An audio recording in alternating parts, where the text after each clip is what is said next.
Good afternoon, and welcome to the New York Post's event on college admissions, how to stand out to Ivy League and top-tier colleges.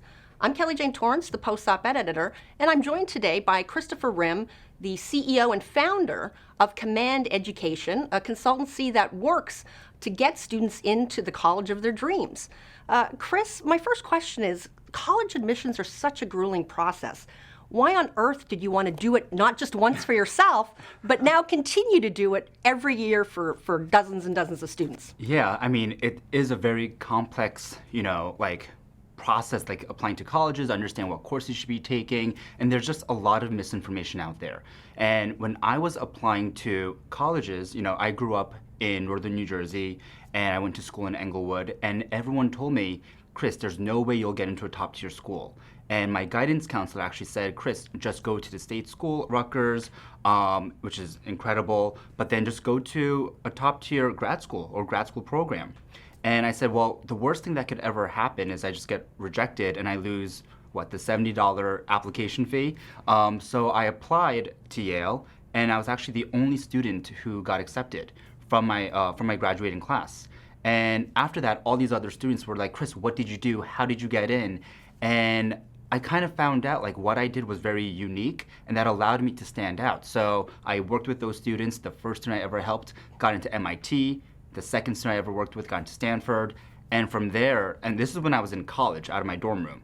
So I had about 30 other students I was working with the following year, and the business just grew from there. I got into it totally by accident. An accidental entrepreneur. That's great. Yeah. Now, how early do kids need to start thinking about what they're going to do to stand out, to get into college? I mean, you sort of joke here that, before kids are even in preschool, the parents are starting to think about this stuff. But when does the kid, the student need to start focusing?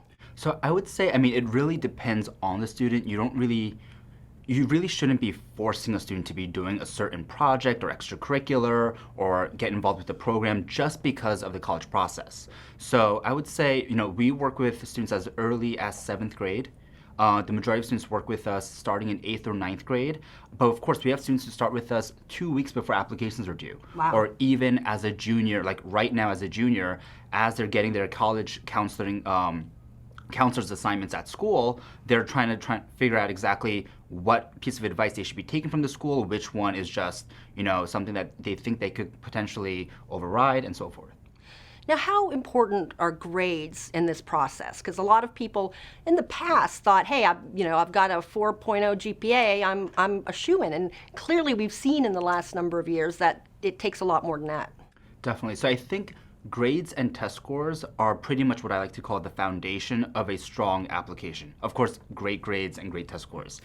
So that's the foundation. But let's say if a top-tier university or an Ivy League school wanted to fill an entire class with students with just perfect grades and test scores, they could do that 5, 6, 7 times over. They're looking for interesting students. But you still need the grades. You don't need straight A's though. I didn't have straight A's. I had about a 3.7, 3.8 unweighted GPA from a public school and got into Yale. And it is totally possible. Just this past cycle, we helped a student with a C get into Stanford. Wow. So it totally is possible. Well, so we've got some audience questions. People, when you registered, many of you sent in questions, and I think this is a good point to ask about some of those. Of course, the tests. So we're starting to hear a lot of colleges are starting to make SATs and such optional. University of California system is one of the biggest, of course, doing this, and we've gotten a few questions from audience members. One person asking, are SATs really optional, or do colleges prefer them? And do colleges continue to view SAT scores as being the really sole determinant of that aspect of the application? And others are saying, how should they approach and manage the SAT and the ACT? Exactly. So I would say, there's a difference between schools that have said that they're test optional versus test blind. So if a school says that they're test blind, that means they will not consider the score even if you submit it. And there are a few schools, like the UC system is now test blind. So even if you got perfect on everything, they're not gonna care. That doesn't and that's really. California, yeah. Exactly. University of California, Berkeley, UCLA, Merced, all these schools, they're test blind. But for schools that are test optional, Now, those schools, if you submit your score, you'll have a better chance of getting in, obviously if your scores are great. Because let's say you're attending a private competitive public school or a private school, and all of your classmates have really strong grades and test scores, and you only have the grades, right? And let's say, for example, like extracurriculars, letters of recommendation, all of that is pretty similar, right? Who are they going to take? They're going to take the student who took the SAT or ACT and scored, perfect or near perfect on that. So it's definitely something to consider, and what you should be looking at it was what the school you're applying to, Exactly. what their policy is. Now, you talked about how early kids need to start thinking about this. Must you go to a top high school to get into a top college? Absolutely not. I would say, right now, and this is fairly new, like during COVID this has happened, a lot of our students that we're working with or prospective clients have asked us, Chris, is it better for us to continue sending my child to a private school in New York City, or should I pull them out and go to public school? And really there is no definitive answer. It really depends on your child, which environment they'll be able to really thrive in, because at the end of the day, it's not the school, the high school that's going to get you into a top college. It's what you do with the available resources, what you do outside of school that allows you to stand out. So that's what's going to help you get into a top tier school. It's not going to be about how many resources are available, because who cares if they have all these resources if the child's not motivated and doesn't want to do anything. Well, that's a great point. And you mentioned private schools and public schools. We talked before about some parents, have gotten concerned about some of the content that their kids have been learning in schools, and they've thought about pulling them out. What do you say to those parents about changing high schools themselves? So this is a huge topic, especially for a lot of our clients who are in New York City with some of the schools here. So I would have to say, if you're in high school already, if you're already in ninth grade and you started high school, you shouldn't really change schools. Colleges want to see the continuous 4 years at one school, and it's also because why did you change schools? Colleges might be curious. They're like, were you not able to handle the coursework at this specific school, which is why you transferred to a different school? What happened? If you have a legitimate reason, of course you can change schools. That's not an issue. It happens all the time. But if you have the ability to stay put and stay at the same school, I think that's just a better option. So there's just so much that parents and students really need to think about. Why does it seem like it's so much more difficult to get into the Ivy Leagues and the top tier schools? I don't think it was this difficult a few decades ago. And especially, you have people like Elon Musk saying, you don't need a 4-year college degree to work at Tesla. I'll take you right out of high school if you have the smarts. So I would say, getting into a top tier school 20, 30 years ago is so different. And kind of our approach at Command Education, really resonates, I think, with the new generation, with the Gen Z students that we're working with, especially because we're not only helping them have the best chance at getting to a top tier school, but we're really focusing on what are they interested in and how can we take those interests and necessarily really take it to the next level. Because number one, that's going to help you stand out. Number two, if you are doing what you enjoy, you're going to work that much harder. And at the end of the day, again, the same thing. The same example I said about the high schools is the same thing. Just because you go to a Yale or a Harvard doesn't automatically guarantee success. You still need to work for it when you're there and once you've graduated.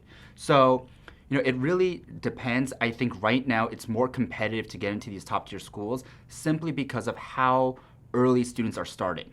Students are trying to figure out how to, whether it's like coding different products. Like we had a student who was learning how to code, and she actually created an entire program for a 3D printer to create and print prosthetics. Wow. So that's what the student did. This is very unique. It's something the student was passionate about and interested in, and that's what's going to help the student as they navigate this process. That's incredible. I mean, it's, I assume that student got into whatever schools she wanted to get into. Well, what is, the big question? What makes someone stand out? What can a person do to really stand out on that application? Because as you say, it's a very competitive environment. You have people doing incredible things like that. Definitely. So I would say it's not necessarily about really what you do, but how involved you were in the project. So it doesn't also have to be some super fancy summer program. It doesn't have to be a name brand internship. It really has to be aligned to your interest. So in the past, we've had students who are interested in fashion and beauty, and what they did was they actually created a YouTube channel. They talked about, they did like makeup tutorials, they did all of that. And we were able to help the student develop a brand around their interest on YouTube and really their own website. The student also got sponsorships from other beauty brands and was able to kind of build this community. This student attended a very elite private school, and the chances of another student writing or experiencing something, like talking about this type of experience, is slim to none. They're all going to be talking about how they've volunteered, how they've, were the president of the debate team or the school captain of a sport or something. So this is something that's going to stand out and it's going to be memorable. Colleges are really looking for students who followed their passions, if they identified one, and also what they did with that. I love that, because you might think, well, I have a big interest in beauty and makeup. Well, that's not going to help get me into college, Exactly. but if you take the initiative. So that's the sort of theme I'm getting from you. Is it really about taking the initiative, doing something on your own and really building it, rather than, as you say, doing that internship, doing that program where you're really more of a participant rather than someone who's actively starting something? Correct. But you can still, starting something is not for everybody, right? So if you do want to get involved in a summer program or any of these online courses, that's also a good opportunity and a good way to kind of learn about, potential majors or minors that you might want to explore in college. But you want to be very careful about what you actually list on your college application. So in terms of summer programs, I really like to divide that into two different categories. So one is fully merit-based, and then the other is more of like a pay-to-play type of situation. Right. There's so many summer programs out there that are being hosted at elite university campuses, at least prior to COVID, but I think they're coming back. Basically, these are private companies that are renting space from top-tier schools, renting out their classrooms, dorm rooms, and saying XYZ program at this university. And parents think, oh, it's affiliated with this Ivy League school, it's going to give my child a leg up. Yes, and the price tag is $20,000 a week. Wow. So that's not going to show any type of merit. It's really about, can you afford it? If you can, it's like a summer camp. Merit-based programs, there's a lot of great opportunities out there for merit-based programs. And those are the ones that are most likely free. And those are the ones you really want to go by. And right now, for most merit-based programs, applications have closed for this upcoming summer. But you will pretty much start thinking about them in September and October for the following year. So it's very, very early on. So you mentioned, following your passions, doing something that interests you. The New York Post ran a piece about you a few years ago as your, fledgling company. And, there was a critic of someone, focusing on the admissions process. And this person thought that, it seems artificial, the student's not being him or herself. But it sounds like from what you're saying that actually being yourself, doing what you're interested in is actually one of the best ways to stand out, using your own experience. That's 100% correct. That's why, when parents call me and call our team asking, okay, what's going to set my child apart? I can't answer that. I don't know you. Right. I spoke to you for maybe 10 minutes. So once we get to know the student, we'll be able to kind of help them kind of develop a blueprint. Now, our services are strictly advisory. So what we do is we try to map out, okay, if you're interested in this, here are a few ideas you can take. And you should pick what you want to do. And we'll kind of support you as you kind of go through this. We'll hold you accountable.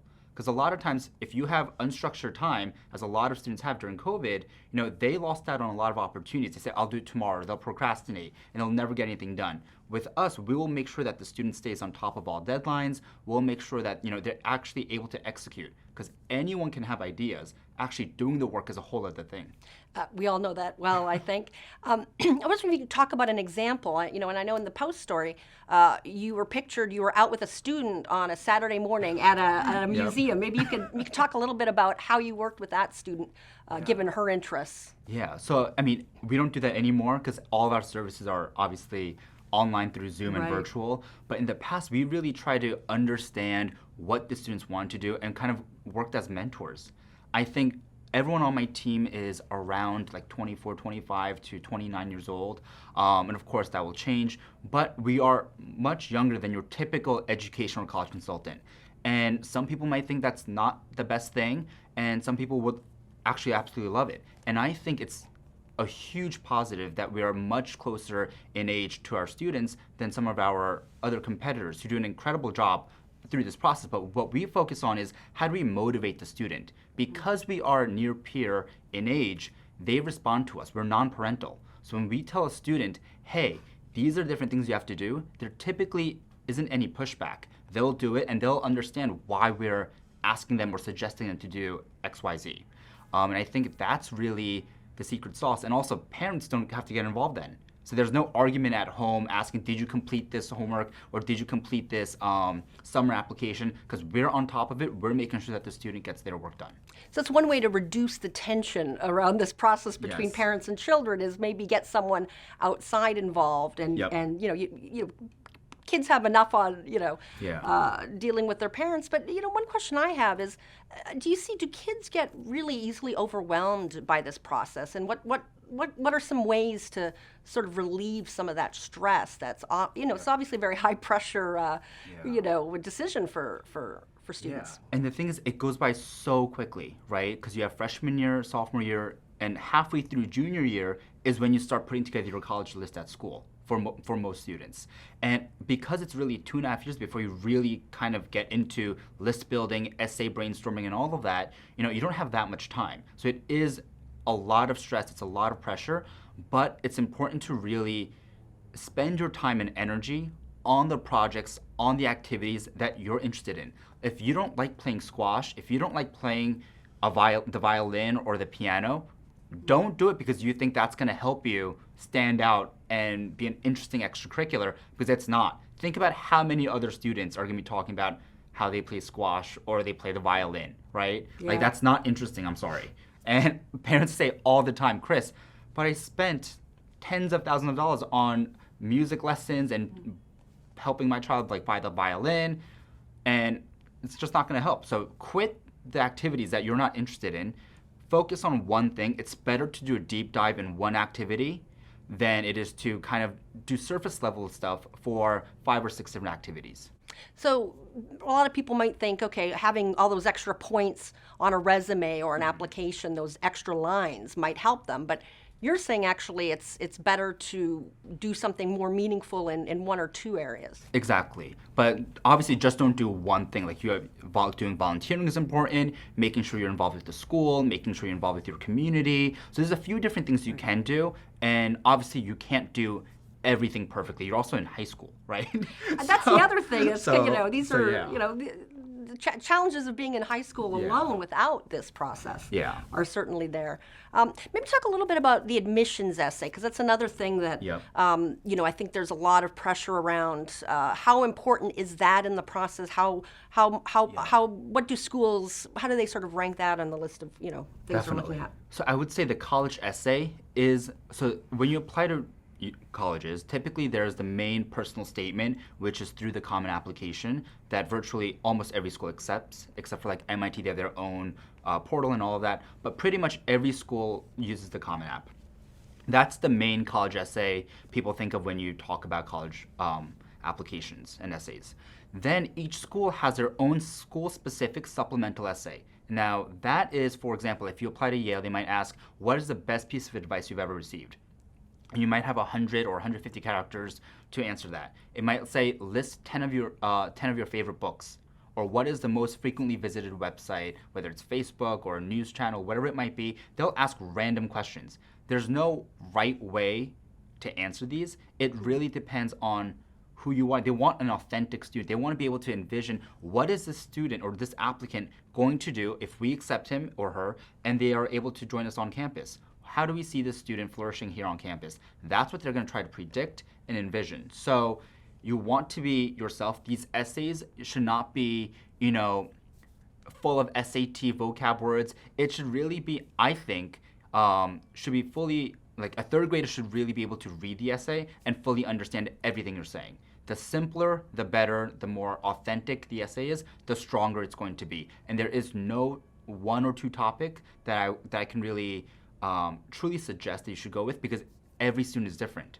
You can talk about any type of experience, because the last option that they provide is write about anything pretty much. Well, I have to say, that's, as an editor, that's great advice. A lot of writers generally think, hey, I need to, sound like I'm very smart using, 10-syllable words. Yep. But no, you want to be able to, you're communicating something, to, whether it's to a newspaper reader, in this case, a college admissions officer. And Yep. the best way to do that is to just be clear and again, be authentic. It seems like a lot of the stuff you're saying is really just try to make yourself an interesting human being, which I think is, tell me if I'm wrong, but that also just seems like great advice, because you're not just focusing on getting into a college. Yep. You're also just trying to develop into a better person, which really it's kind of the point of education in general, isn't it? Exactly. And I think that's what really sets our firm apart, and kind of why our students meet with us so frequently. So we're not working with students just once a quarter or twice a year in their freshman year. We're meeting with them every single week for the most part. And it's to develop that relationship. It's to develop that mentor-mentee bond. And I think, we're here to help students set up, really be successful as they navigate the application process, but also once they're in college, be able to kind of put together a resume by themselves, being able to, send cold emails, like having those skills, and being a great public speaker, being able to do interviews, all of that's important. So that's kind of the skills that we kind of try to embed into our curriculum, into our programming when we work with our students, so that, it's not just about what college you're gonna get in, it's how you're gonna succeed once we help you get in there. And I think that's what's really important, and what really resonates with a lot of parents these days. Yeah, I mean, it's you're really creating a life for yourself, and this is just one step Yep. in that process. So I thought I'd take a couple more questions from the audience. One viewer asked, "What's the most important thing on an application for college, and what are colleges really looking for in applicants?" So I think obviously your grades and your test scores are incredibly important. Like, the best piece of advice I can give students right now: take the SAT or take the ACT. Don't believe that the tests are optional. If they didn't care about the exams, they will go test blind, like the UC, like the University of California schools, but they're not, because they care about it. So it's important that you do take the SAT or ACT if you're able to. Second thing is going to be, really focus in on just one or two extracurriculars to begin with. Don't try to, spread yourself too thin by joining all these clubs. For the most part, a lot of clubs in high schools, they don't really do anything. Yeah. You just go to a meeting, you have a bake sale, and then that's it. Like, students tell me all the time, "Chris, I don't want to do this. We don't really do anything. We've made no impact in 6 months. Can I do something else? Can I start my own project?" And that's how you can actually, have an impact in your community, in the work that you're doing, and what you're interested in. Well, that's great advice. And on grades, we've got a couple of similar questions that I think are very good questions, and I can't wait to hear what you have to say. One person says, "I hear conflicting opinions about honors and AP classes versus non-honors and AP classes." This person also hears colleges want to see students taking the hardest classes offered and getting the highest grades. And another person asks, "Is it better to take honors courses and get a lower GPA, or non-honors courses and have a better GPA?" That's a tough one. Yeah, I mean, it's a very, I get asked that question almost every single day. Wow. I would say again, this is not going to be that helpful to everyone who's watching right now, but it really depends on your school, your situation, what grade you're in. If you're a junior and your GPA is pretty low and you want to increase and show an upward trend in your grades, and you think if you're going to take an AP course or an honors course and not be able to perform well, don't take it. Let's say if you're a freshman, you're pretty confident that you might get it, let's say, an A- versus an A+, that's the risk you should be taking. But it really depends on your school, what courses are even offered. Number two, what grade you're in, what were your grades in the past like. There's so many factors at play, so I can't answer that question until I really analyze and really review a student's full transcript. So it really depends on the individual student and what resources their school might Exactly. offer them. Someone else asked, how important are these extracurricular activities and also employment when you're applying? How important are those things? So I would say colleges really want to see what you did during your free time. Like, did you just stay at home playing video games or watching Netflix, or did you, take advantage of your spare time if you had it and really did something with some of your interests? I think in terms of part-time jobs and summer jobs, I think they're really, really important. When I was in high school, over the one summer, I was a lifeguard at YMCA. Like, that's what I did because, I was like in middle school, I was very much into swimming, so like that was like something I was interested in. So that's what I did. But I would say, getting a part-time job, getting a summer job is totally fine. Again, you shouldn't just do it just so you can put on your college application. That's not the point. If you can spend that summer doing research for a lab, if you can spend that summer building your own project, do that. It really depends. But if you need to get a job to support your family, that's totally fine. You can explain that. You can talk about that. And actually, colleges, I think, will really like that. So if you have to take a job and it's not really an option to support your family, that's totally fine, and I would encourage that. Great.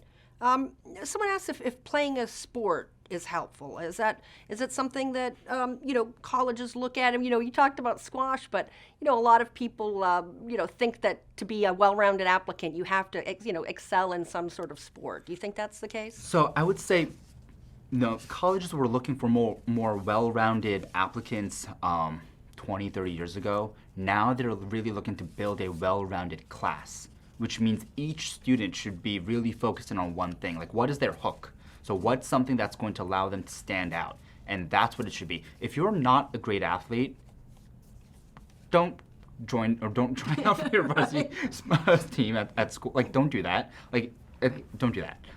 If you're not an athlete, you don't need to have that on there. Absolutely not. You do not. That's good to know. I have students who are not athletes, and every year we have students getting to all of these Ivy League schools, and they don't play a single sport.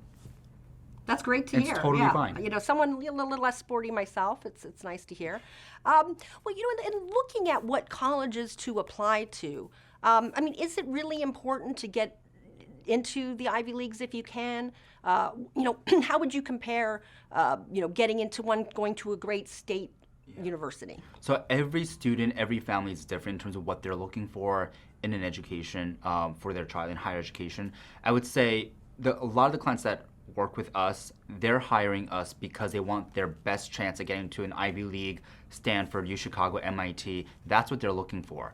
And maybe it's because they have a special program or a special lab that's directly aligned with a student's interest. That's totally fine. But you should, let's say like Harvard might ask or Yale might ask, like, why do you want to go to this school? And you can't say, I want to go to Yale because it's Yale. Like, that's not going to fly, obviously. But although that really is the answer. For a lot of students, it is. Or it's the parents pushing this child. I would say what we really like to do is figure out what is the best fit school for that student. So based on their interests, based on their potential majors, all of that. Where are they going to be able to thrive? Is it a smaller school, or is it going to be a larger state school? Are they a student athlete? Do they want to go play in Division I? Like, whatever it might be. Like, it all really depends on the student, what they're looking for. These are big things to be deciding when you're, a teenager. Yeah. I remember in high school, I took all 3 sciences because I thought I might want to go into paleontology, which you needed it for. I took calculus because I thought I might want to go into computer science. So I ended up with a degree in philosophy, and I didn't need to do any of that. But, education, learning things, it's great for itself. But how do you, what about students who have a lot of interest but aren't really sure what they want to major in? That's a big question that, you may not have to decide it immediately, but as you say, it can affect just the choice of what schools you apply to. Exactly. And the thing is, when you're applying to these schools, they want to know what major, really, obviously. My general advice, and this is for the majority of students, is don't click the box that says undecided or like unsure. You want to pick something, right? Because again, the college admissions officers are trying to predict what you're going to be doing on campus. And let's say if you did a lot of, volunteer work with a politician or with a campaign that he or she was running, right? Maybe it's political science. Maybe if you did an internship with a architecture or real estate firm over the summer, maybe it can be in architecture, maybe it can be in business, maybe it can be in marketing, whatever it might be. But the great thing about a lot of these top universities, for example, at Yale, where I graduated from, they don't even allow you to declare your major until the end of your sophomore year. Wow. So they want you to try different things. I applied to Yale as political science because I thought I wanted to be a lawyer. So that's what I. Seems like you're having a lot more fun. This is really what fun, you yeah. That's what I thought I was going to do. Then I took an intro to psych class at Yale. Absolutely loved it, loved the professor, and I actually studied psychology with a focus on emotional intelligence, and that's what I graduated with. So that's kind of, and if I was really focused in and could not even take the intro to psych class, I would have never even known about it. So Yale wants you to explore new things. How are you supposed to know what you want to do pretty much for the rest of your life when you're in high school applying to college? Like, that's just not realistic. Exactly, but that's great. I wouldn't have realized that you should not check that undecided box. I wouldn't have thought it would necessarily count against you like that. But again, you're not, it's not like you're locking it in. Yeah. You can make, and same. I just like you. I started out in it with a different major, took a philosophy class, enjoyed it. But that's interesting, though. What are some ways that students can kind of, try to figure out? Do they need to show a pattern, like you're saying? Like, if they are going into, say they're putting down political science, do they need to, should their extracurriculars sort of reflect that? Or do they kind of have to go together? Not necessarily, because, again, like, you're in high school, you're trying different types of internships, programs, volunteering. You might have volunteered for 1 month and you're like, oh my God, I love this. I want to, go into politics or go into law. And that might be 3 months before you apply to college. If it's accurate, if it's honest, then go for it. And then who knows? After you apply, 6 months later, you might be like, I absolutely hate this. I can't do this anymore, right? Who knows? But if you're applying to like specific programs, like for example, NYU Stern, or if you're applying to Wharton at a Penn, right? You're in that program. You're going to be doing business, So for you to like kind of switch out of that, redo everything, like with the credits, it can be a bit of a hassle. For some students, but it really depends. Most schools will kind of give you the option, especially at the highest level, to kind of switch your majors. Well, and I know we have some people watching right now who are not in the United States, because we've got at least one question asking about how can international students best apply to Ivy League schools. And this person is from Vietnam and is interested in environmental science. And I'm sure we have other international students watching as well. Is there any special advice that you might give to them? I think, and I hate to say this, it's more difficult as an international student applying to school in the US, but it's really going to be, again, what have you done in your community?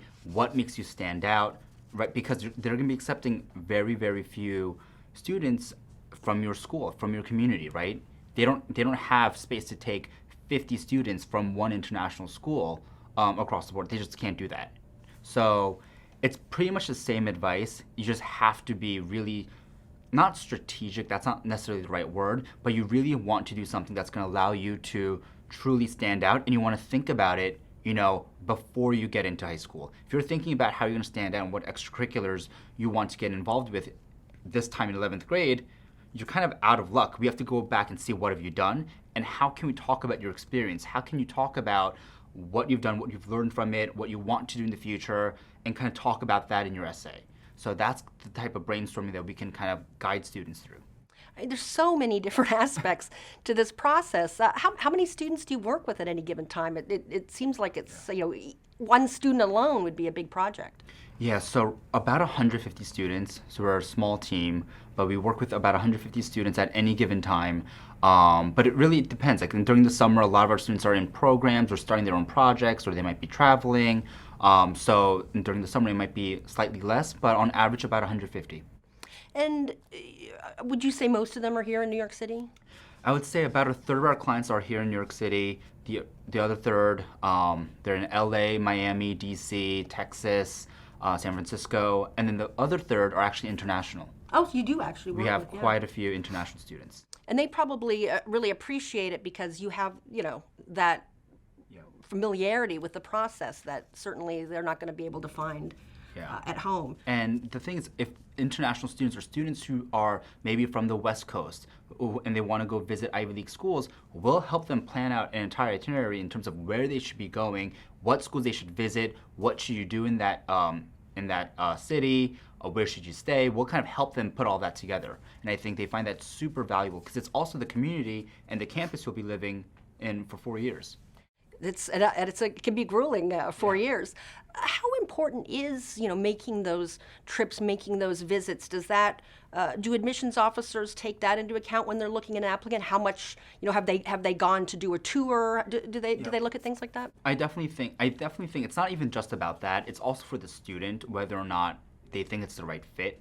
Because if you're at Harvard and you're miserable, or if you're at whatever school and you're not the right fit, why would you want to stay there for 4 years? You can go to a different school and kind of get a very, very similar education where you'll be happy, where you'll be able to thrive. That's what you should be looking for. So it's always good for you to visit the schools, but also depends. Let's say you're visiting the campus and it's like rainy outside and snowy. You're not going to get the best impression of that campus. So I would say try to go and kind of plan. I mean, you can't plan the weather, but kind of taking that into consideration if you are visiting schools in different climates and things like that. But I don't know, if you're visiting Seattle and it's rainy, it's a pretty typical that's pretty, experience, yeah. I have to say, having lived in the Pacific Northwest myself. Well, so sort of following up on that, one viewer wonders, what is the value of college summer programs during high school? And you talked earlier about some of these programs are really just you pay money, it doesn't really say anything. But doing some of these programs at the college maybe that they're looking to get into, does that help at all? No, so I think if there's a program, there are very, very few programs we actually have to pay for that are merit-based. And you pretty much know it's merit-based. I mean, this is not always the case, but if they offer financial aid based on the applicant's need, fully on that, then it's pretty much going to be more on the merit-based side. But I would say for a lot of programs that charge upwards of $10,000, it's pretty much not really merit-based, and that's the one you want.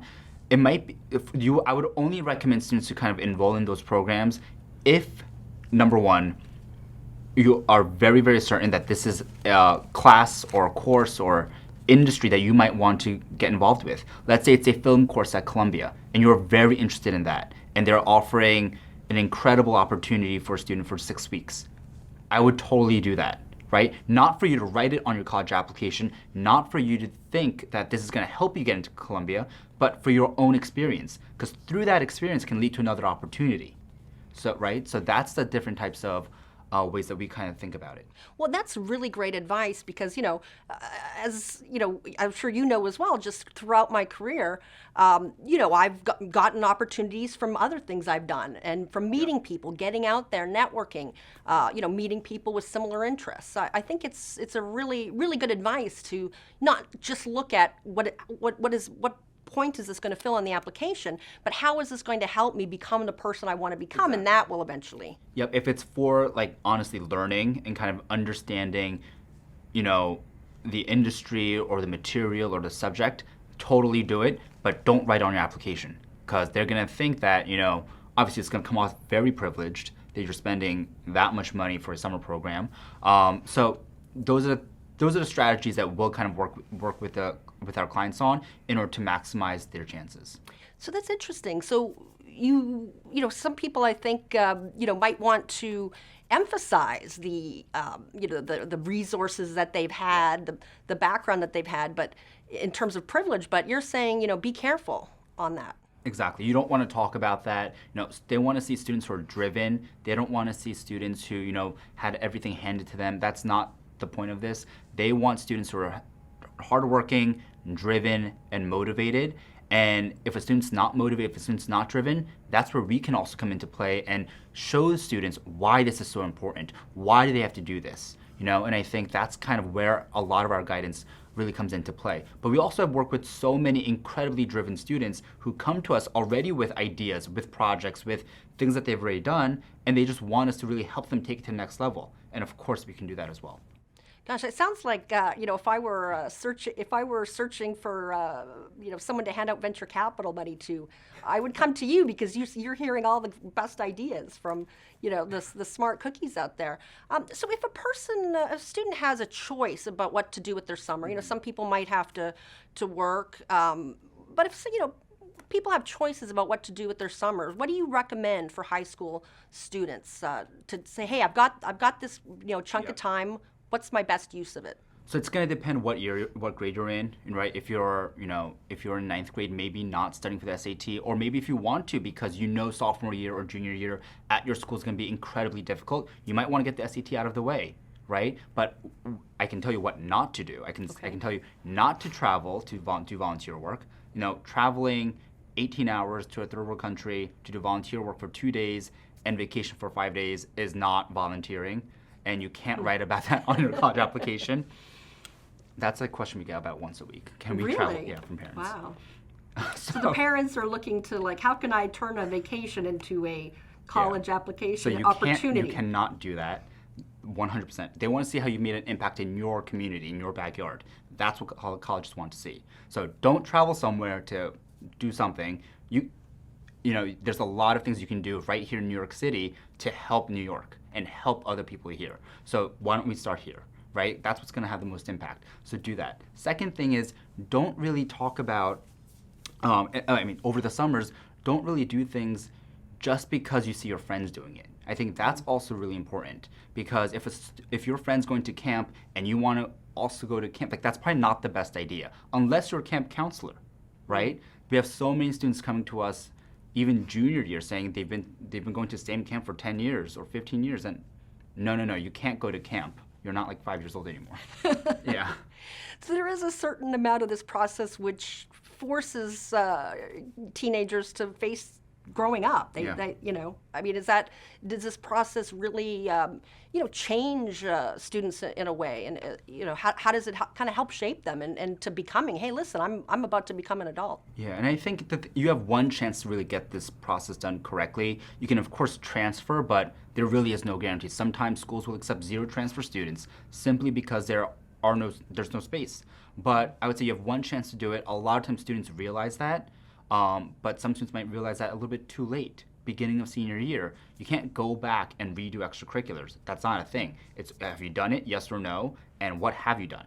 So that's pretty much it. So I would say really strategize and kind of plan out your summers, plan out your entire years, starting in ninth grade, because everything from ninth grade and beyond will count.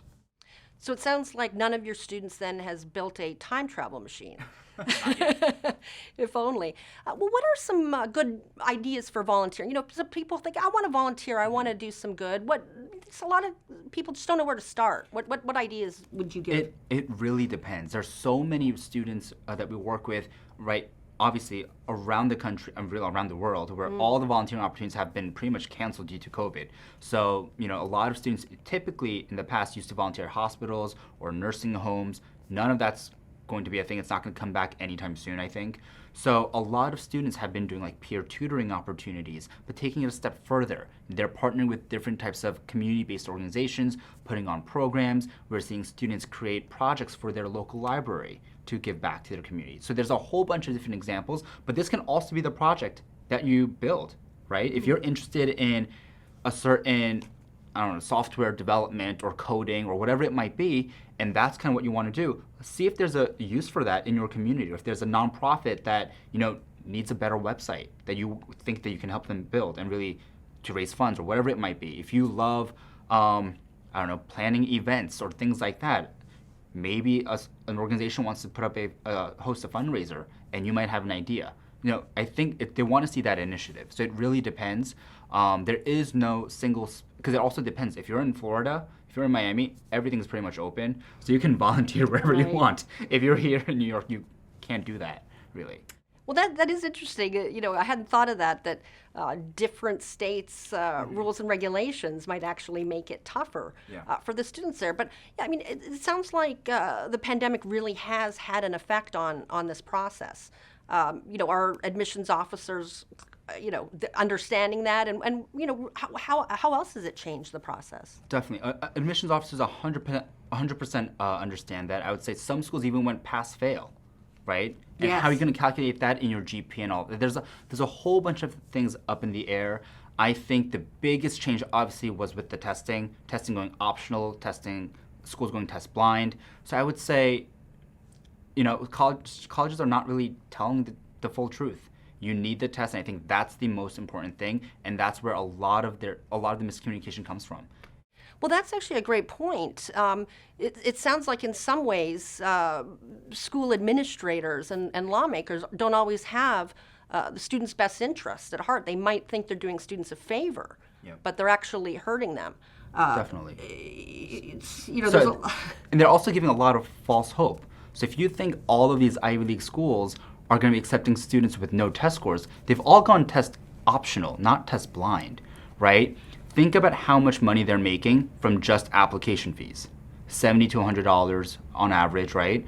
And they're getting, 30, 40,000 more applicants from students without tests. The chance of them getting in, not so high. They're making a lot of money. Also, College Board, they're revamping the SAT in 2024 for students in the US. So that's also going to change the entire process. If you're in 7th grade right now or in 8th grade, how is that going to have an impact when you apply to college? It's really unknown. We don't know. It's going to be an hour shorter, right? Yeah, it's going to be 2 hours. Yeah. And it's going to be digital, but I think in person. But who knows how everything's going to go. So, in addition to the total minefield this process is, you've sort of got, in a way, politics is throwing some curveballs to the students as well. So talk about, you sort of talked about, starting a company or starting, to stand out as a top student, do you need to be like a founder of something? No, absolutely not. I mean, a lot of our students are, because that's what they want to do, but you can't force a student to be an entrepreneur. You can't force a student to start something if they don't want to do it. And there are certain times where students come to us saying, hey, I really think I might want to do this. I don't know how much I can do. And then we try it, and if it's not the right fit and we can't do it, we'll move on and we'll do something else. But we also want to make sure that students really trying their best and not just giving up, because we want to hold them accountable. A lot of times students don't even know what they're capable of doing until they actually do it. And once they start seeing results from their work, they're very inspired, they're very motivated, they're seeing their friends doing similar things, and they want to be able to, in a sense, compete with them. Because you're competing against your classmates. That's the sort of, scary aspect, but I thought it was great that, people in your school that saw you get into Yale asked for your help, and you were there to provide it. And now, of course, you're providing help to everybody watching right now. We really appreciate it. Maybe you could briefly say, what are some of the methods that you find most useful in helping students with this process? So I would say the first thing students should do is really start mapping out when they enter high school and starting in 9th grade, what their goals are. What do they want to do? Do they want to focus more on volunteering? Do they want to focus more on school projects? What are the issues within your community? Is there anything you're interested in? I think start there. But also, you also want to make sure that your testing timeline is in place. Let's say if your school, like I said earlier, if your school is known to be very difficult in terms of courses, or you have that one teacher sophomore year who won't give any A's out, and it's going to be a very difficult class, and that's going to be time consuming, you might want to take the SAT a year earlier. Because the other thing is, the SAT and the ACT, the material that's you're being tested on is not necessarily directly aligned with what you're learning at school. So you might have to start prepping for that a year or 6 months in advance prior to actually taking the exam. So you really want to map out what you want to do, start visiting colleges just to get a feel of it. But starting early is the best advice.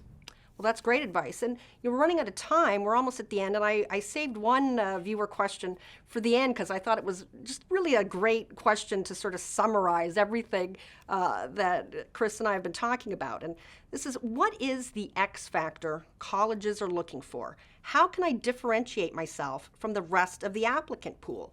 Is it GPA, service hours, athletics? The list goes on. How can I stand out?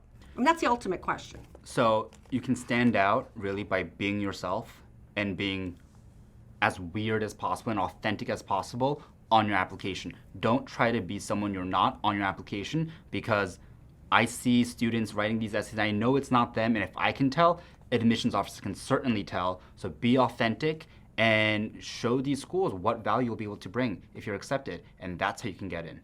great advice.